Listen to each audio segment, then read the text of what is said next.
Hello Oilers fans, Austin here and welcome back to another video. I appreciate you sticking around. I took a couple days off just for different reasons, but now there's some news coming out, some news from Edmonton media. Frank Seravalli in particular has reported a couple things that I wanted to touch on, kind of give my thoughts.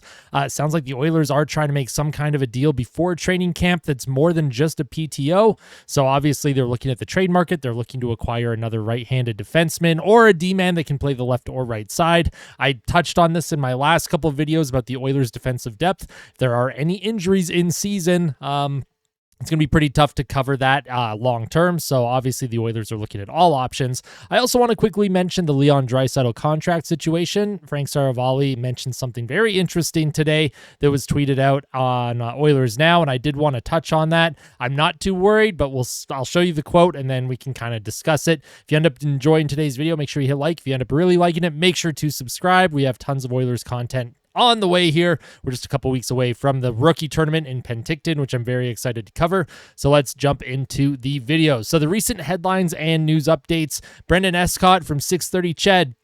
On Draisaitl remaining unsigned, Seravalli told me it's unfair to categorize it as hitting a snag. On a money basis, AAV, I think these two sides are a little further apart than I envisioned. Now, for Seravalli, he's trying to make this sound like both sides are not really close to an agreement in terms of the money that Draisaitl wants and the money that the Oilers want to give. I really don't think it's that big of a deal. I think what Seravalli's saying, if I'm reading between the lines here, is Seravalli is surprised that the deal hasn't been done yet, but I don't think he has any idea what's going on behind the scenes, what the money is being asked, what the money is being offered. Obviously, Leon Draisaitl could walk in there with a blank check and write a number on it, and the Oilers would be like, yep, okay. I think both teams are trying to figure out what's best for the now and best for the future.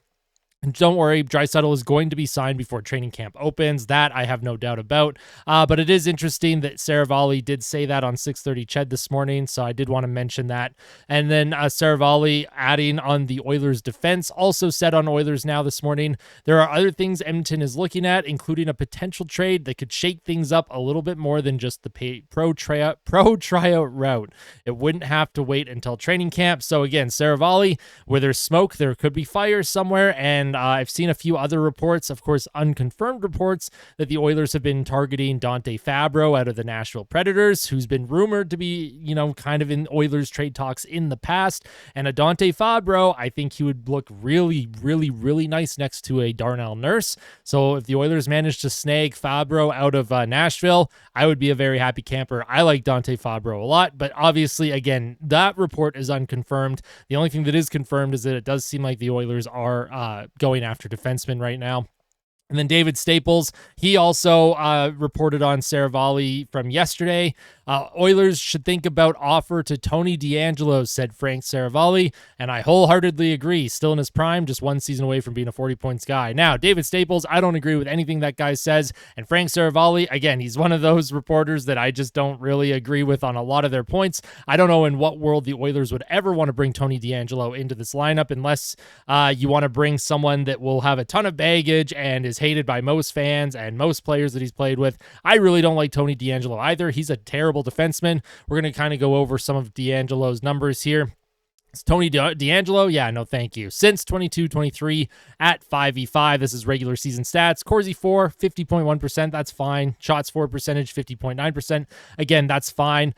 Goals for percentage when he's on the ice, 59-75, which is a negative 16 goal differential. That is crap. Goals for percentage, 44%. That is crap. Expected goals for percentage when he's on the ice, 45%. And that is crap. And you have to remember, a lot of this time was with the Carolina Hurricanes last season, a team that is notorious for being very, very good when it comes to their advanced metrics.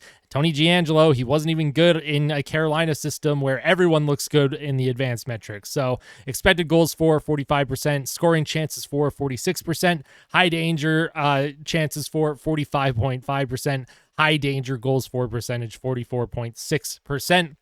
Tony DeAngelo, if you can get him at league minimum and stick him as a number 7 D-man and you only play him if there's injuries, sure, I have a little bit of time for that. But if it comes to Tony DeAngelo as like a full-timer on this roster, whether as the third or second, heaven forbid he plays as the second D in right D on this team in the top 4. my God, let's not go down that road, please, Edmonton. I'm not even entertaining Tony DeAngelo, and I don't know why Frank Seravalli reports on a lot of this stuff. I think Seravalli is like 1 for 10 in his like predictions and reports. I don't think this guy is right very often, but again, he is an insider. He does have conversations with people that know what's going on. So again, that's why I'm discussing it here.